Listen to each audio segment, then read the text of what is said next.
Every so often, the Sports Hangover touches on mature topics. Discretion is advised. Gossip, BS, lies, and rumors. This is the Sports Hangover. I don't know what that means. No one knows what it means, but it's provocative. It's not. It gets the people going.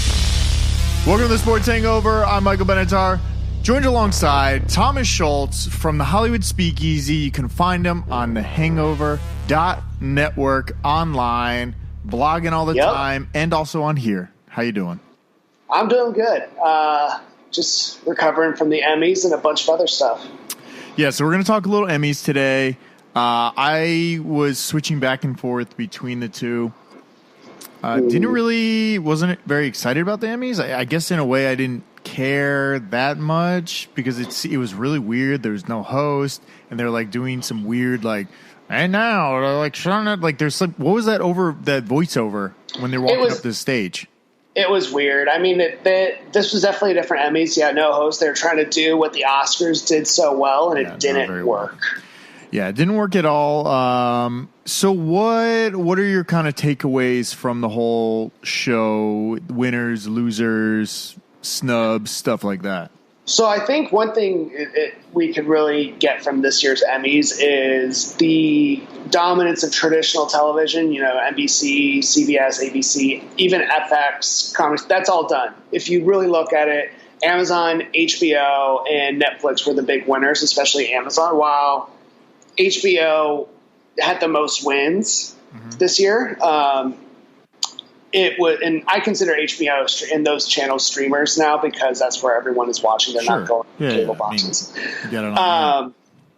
Amazon, I think, was the big winner overall, not just for the amount they won, but showing that their content, The Marvelous Miss Maisel and Fleabag really stole the show. Yeah, Fleabag really won a lot.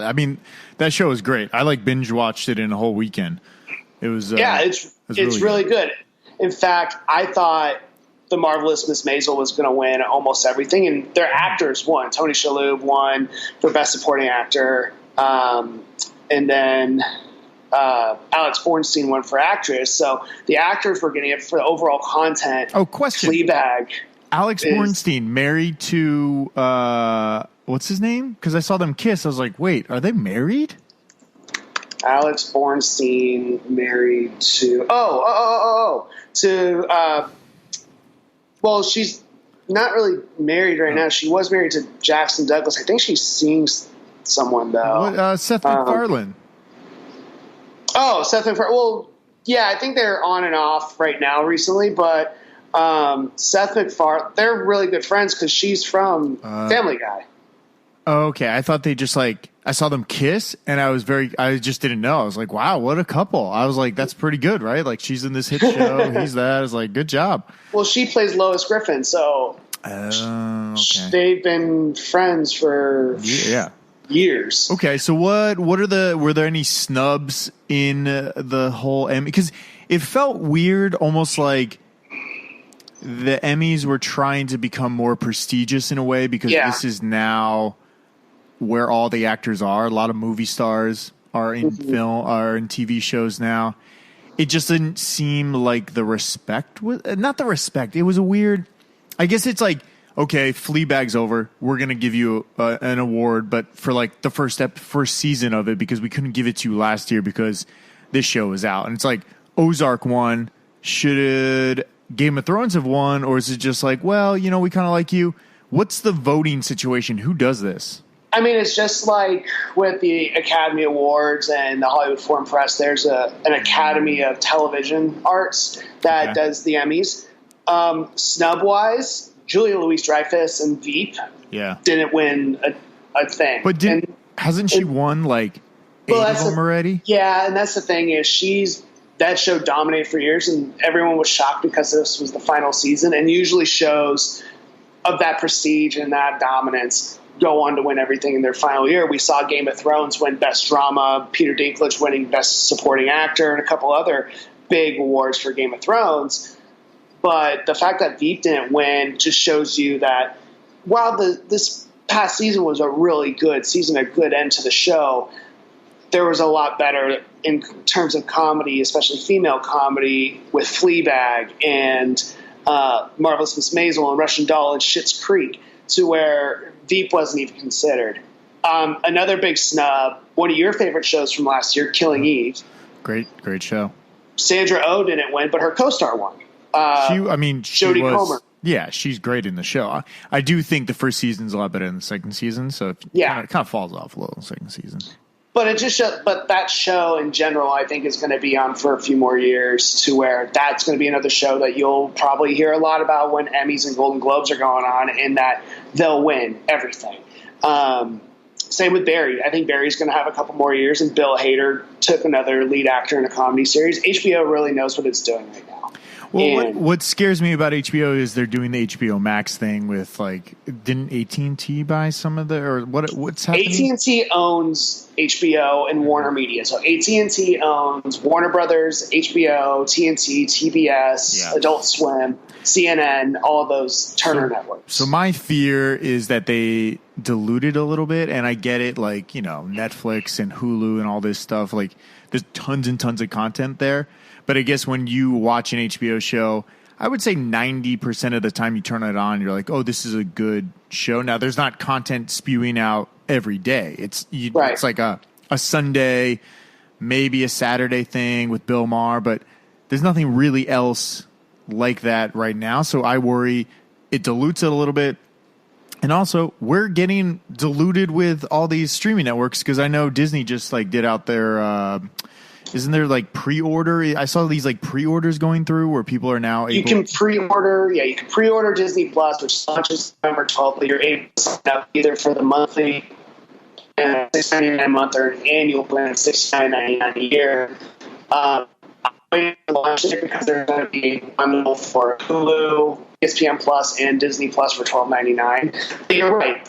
Where we're seeing a lot of dilution is streaming networks. You got HBO Max coming spring next year. You got Peacock, which is NBC Universal's coming next year. Hold on. Well, let me ask you about Peacock. What's going on with that? Like, are we just turning back into, oh, these are all just going to be channels anyways, and we're just going to have this like giant streaming box? But why do they call it Peacock? Like, are they trying to be funny, or is this like, I don't get it.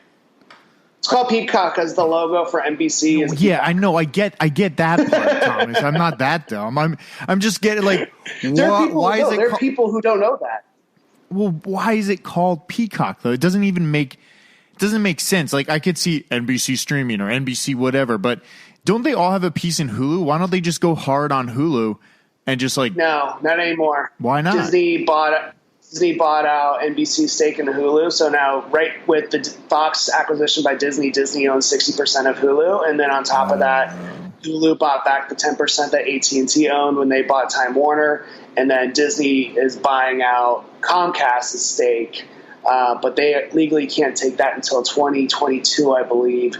So they have a partnership with Comcast to where they're going to put content on there still. But come early 2020s, Disney will own Hulu and is actually currently running Hulu as if it's its own. So you can actually, like, if you're applying for jobs, there's a link on the Disney career page and it takes you to Hulu. So are you applying for jobs? Because I feel like that's a very specific thing, Thomas, just to throw that out there. Oh, by the way, if you're applying for jobs, it's both. I'm not going to comment on that aspect of my life. So it's weird because, all right, so at some point we're going to be diluted with all these streaming services. Right now it's pretty good. Like, you can pick and choose. Like, I think I'm going to cancel Hulu because I don't use it. It's like Netflix, HBO, and YouTube TV for me. Like, those are my kind of go-to. Sure. And now when HBO Max comes, I know I'm going to have to pay more. And I know when, and Disney comes out and Apple Plus TV comes out. Yep. All this stuff is just, there's so much content. So I did the math. There's a lot of things going on right now with projected pricing for HBO Max and Peacock, since those haven't been announced yet. Really, if you were to sign up for every single streaming service, you're still spending less on that than you would traditional cable. So how much did you get it out to? Because right now it would be about $35-$40. No, but that's only if you're doing If you're doing the ad-supported ones, like if you're doing the cheapest of the cheap, like Sure. the $5.99 Hulu, but I'm also doing the $12.99 bundle. I'm not going to get HBO Max most likely because I already have HBO, and while there's going to be original programming on HBO Max, I just don't see the value of that one. NBC Universal's Peacock, you're going to have The Office, you have Parks and Rec, you're going to have all these great back catalog on NBC Universal, and same with HBO Max with Warner Brothers films, I guess. But it's just right now I need to see more from those. Apple TV Plus, you and I have talked about in the past with your neighbor how we were not going to sign up for it, and then all of a sudden they announced $4.99 a month. On top of that, get a free year with the new Apple product, and we all looked at each other. We're like, all right, maybe we might have to sign up for this. Well, I mean, I'm definitely going to check it out. I mean, most likely, maybe you buy a new Apple TV, you get it already. You buy a new phone, so like every year you just got a free year of it, so might as well check it out when it launches. Yeah, so I'm definitely going to check it out. But I guess at some point there can only be a few remaining, right? Like these little ones are going to die off. Something's going to happen. Somebody's going to merge because we can't support 12 different streaming platforms. Right. Because it's like, well, it doesn't really make much sense. Like you could do maybe, I don't know. It's just tough because the future is kind of weird because all this content's coming out. So does it become, well, the content's really good, so we'll just stay with Apple Plus or HBO Max? But it's not, they're not pumping out content every week, right? So you're like, Disney has announced that their original shows will be weekly releases. They're not going to be binge mode. Hulu is weekly. I think Peacock has hinted they're going to do weekly because they're going to be an ad-supported network. There's no details about HBO Max, so we're going to see weekly stuff. But what you're saying is, with all these streaming networks, and we're seeing it with the Emmys, how already the streamers are pushing out the traditional networks. There's going to be so many streamers now that we could be seeing a streamer like Amazon or Hulu get bumped to the side for, say, Apple TV Plus I'm just using with C, that Jason Momoa show that they put out there. And I'm not saying that's going to be an Emmy-nominated show. It looks great. But,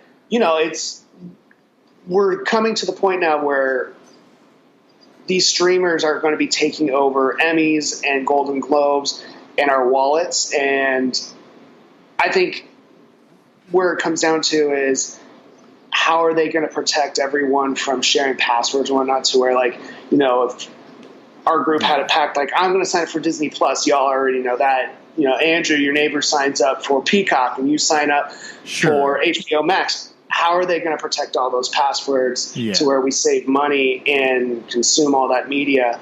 Because at the end of the day, they want you to see the media and the voters, so that when it comes to the Emmys, they have this great content to where they could go up against Barry and Fleabag and The Marvelous Miss Maisel and all these other great shows and limited series like True Detective and Chernobyl. Yeah. And I guess there's like, everybody gives their own incentive, right? Like Amazon Prime, like I have an incentive because I get a lot of Amazon stuff and it's free shipping all the time. Yeah, no one's canceling Amazon. No, so there's like these little incentives, and like obviously Apple TV, there's going to be a lot of subscribers because there's so many people with Apple products. So you're always going to, I'm always upgrading, I'm always doing something. I'm sure there'll be a promotion, and maybe they bundle it with Apple Music or whatever they eventually do with it. But it's definitely like now it's not only are you a streamer, but what's the incentive? What else can I get out of it? Like Hulu has live TV, and all. So hopefully there's more incentive to do more of these things. And I know the password thing, I'm sure they're going to try to figure it out and, maybe only keep it in a state or whatever they do with it. But it's definitely like almost overwhelming because if you want to catch up on a show, it's like, well, you got to binge this and you got to watch that and you got to, you got to commit to 50 hours this week in watching TV, and it's tough. So it's almost like a lot of stuff gets thrown to the side. Like I didn't finish Killing Eve this season because I was recording it on YouTube TV and there were commercials and it was like not as easy as me just like popping on Netflix and just like letting it run. Like Mindhunter. Like Mindhunter wasn't a great show this season. It was like very, very slow, but I finished it because it was just there.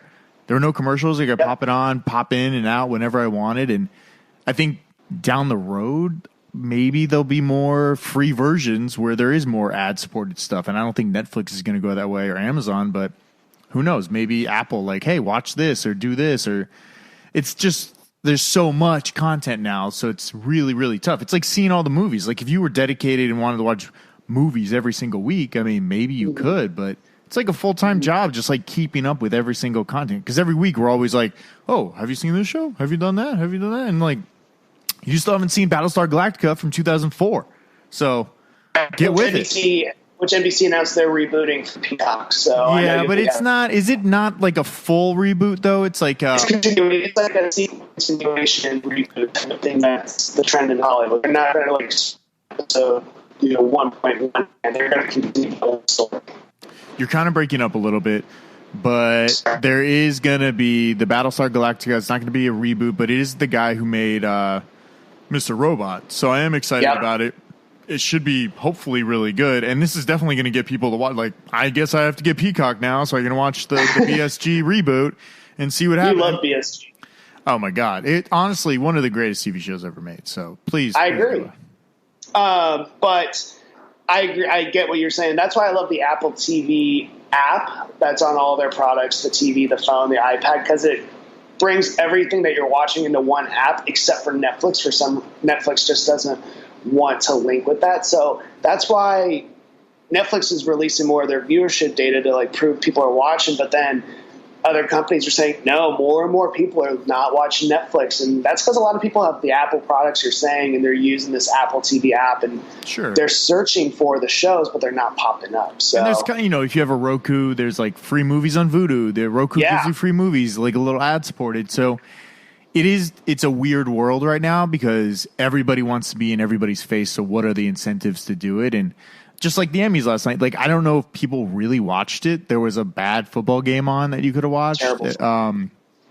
But yeah, it's getting tougher and tougher. Just kind of like, I mean, podcasts are similar too. There's so much content out there. Yeah. So I guess the good content can survive, but it's going to be really hard to start finding it because it's like, where is it hidden? Where can I go find this show? You can't just turn on the TV anymore and like tune in at 8:00. And that's how it used to be. But I think sports are going to go that direction. And that's why they have the ESPN Plus app.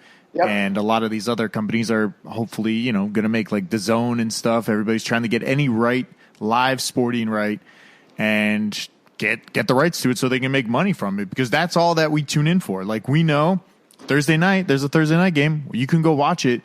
Everybody's going to watch it at the same time. And that's the only thing right now in the culture that's like that, where you can all hang out and watch one thing at the same time, because now it's just on your own. Like, you're watching a Wu-Tang series on Hulu, and, maybe I'm watching, sneaker shopping on YouTube, whatever. It's like all this random stuff now. So it's definitely going to be wild. Any other takeaways from the Emmys? Anything that we forgot to talk about? Well, I think for the Emmys, you brought up, with the bad football game on, but the ratings for the Emmys went down again this year. So it shows that more and more people are getting the winners on social media. Like, I was watching a football game, but I was also out on a date in Santa Monica, and I was, watching the Emmys on a TV, but then like checking my phone more so for the winner. So there's stuff like that. Yeah. But I think really what's going on is you can't replicate something that's already been done. We said at the beginning of the show, the Emmys tried to do the no host thing, and it was very, very awkward because the Oscars have already done it, and they've already announced that they're going to do it again. How are they going to – this is just for award shows in general now. How are award shows going to move forward with ratings going down, no host? Does it actually matter? Like, for us, like, we're not in the industry, or you are semi in the industry, but right. For us, does it matter as much for the awards? I think it does, because maybe not someone, like you want to sit down and watch the show and see you want the information, but there's people who out there who watch it for the entertainment aspect. And, Jimmy Kimmel 2 years in a row hosted the Oscars, and they were fun. When you have the right host, you can get a great show. And Jimmy did a good job, especially the second time, because his first year was the whole Moonlight La La Land debacle at the very end of the show. But I think you need a good host for the Emmys. The Oscars are just, there's such big tradition with the Oscars and a lot of content that you can go there because you're only focusing on movies. There's so many shows in the Emmys and so many different titles. I think you need a host to like keep it going. We saw it with the award speeches as well. They dragged on a little bit again. But, it just – I think we're going to see a change in the Emmys next year, especially since a lot of the big shows that we've been used to seeing are now gone with Game of Thrones and Veep. We're starting to see that it's a turn in the page where we're going to get new winners and new names next year. So I think next year should be a better year for the Emmys because TV is right now. We're in the golden age of television. Like you said, a lot of the big names are in TV right now if they're not tied into a movie. So it's great to see where it's going. It's just unfortunate that the Emmys are suffering from it. Yeah, it's going to be wild, and hopefully people kind of figure it out because there's a lot going on, and it's really hard to keep track of it all. So hopefully next year or whatever, the Oscars, I don't know, are the Oscars going to do the same thing they did last year? Yeah, they already said the Oscars are going to do no host, and they said that right away, but they've been working on the Oscars since the last Oscars, whereas usually they get a host and they start working on the show a couple months before because there's no host. This gives the Academy and ABC time to really put together a good show as movies are coming out throughout the year that are going to be nominated for an Oscar. So they're already putting together content and ideas of what they want to do. But the Oscars have always stayed true form of what they do, especially the last few years with just doing the music from the movies and having the people who performed them. Like the Gaga Cooper performance last year was one of the most talked about moments of 2019 so far from those Oscars because that song was so great. I know, but it's like they're basically trying to just do a Broadway show without a host. And it'll drag. It did drag. Like we watched it together and it dragged a little bit, but there'll be moments still. The Emmys, the thing about the Oscars is there's a moment that stands out. Nothing stood out to me in the Emmys this year. Whereas years past, there's been a moment, but it's pretty boring. Nothing stood out this year. Thomas, thanks for coming on. I'm sure you'll be doing some more blogs on Hangover Network. You can find it all there. The Hollywod Speakeasy. We'll definitely have you on again. I'm sure there are more awards coming up, right? Like there's Golden Globes will be at the beginning. I mean, this is sort of the kickoff to award season. It will be a little bit before the next award, but there's a lot of great movies coming out with reviews coming. You got Joker next week. Oh, really? It's already next week. It's coming Joker's next week. That's wild. Okay. Got a bunch of reviews. TV season is launching. I'll be talking about the new shows that are premiering this week and what the best returning shows. So all right. It's entertainment season. All right. Find it all on hangover.network. Thomas, thanks for coming on.